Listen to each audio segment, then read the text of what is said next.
Каждый военнообязанный гражданин по закону должен иметь документ воинского учета. До 17 лет это приписное свидетельство, которое затем меняется на военный билет. Чтобы получить военник, нужно либо отслужить в армии, либо получить непризывную категорию или достигнуть 27 лет. В последнем случае необходимо дважды в год проходить военные сборы. Однако многие не спешат в военкомат и игнорируют повестки. Молодой парень, когда задает вопрос, что он не знал, что надо идти в армию, никакие повестки ему не приходили.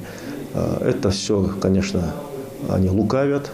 Почему? Потому что, когда получали они приписное свидетельство 17 лет, там вплоть до того, что каждый военный комиссар им доводит, что они являются военнообязанными, что на основании этого они стоят у нас на учете, а на учете они стоять должны обязательно. Почему? Потому что они не могут получить, то есть пойти ни на работу без приписного свидетельства, ни на учебу.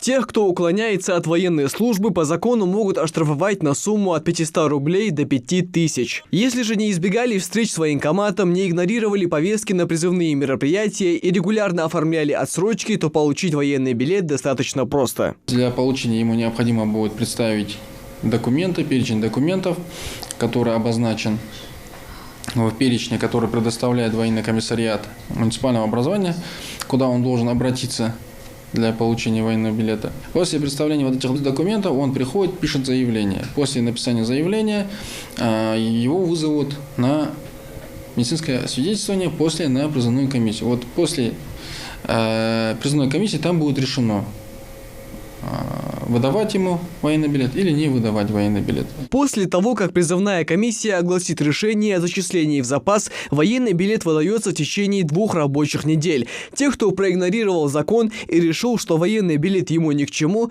ждет неприятный сюрприз в виде проблем с трудоустройством. Каждая компания должна запрашивать у новых сотрудников либо приписное свидетельство, либо военный билет после 27 лет. Если документа не окажется, работодатель обязан сообщить об этом в военкомат. Чтобы не доводить до крайностей, в военкомате призывают отдать долг родине и избавить себя от возможных проблем в будущем. Вот эта информация по военно-патриотической работе, мне кажется, она должна более, наверное, точечно проходить в школах, на улице, везде.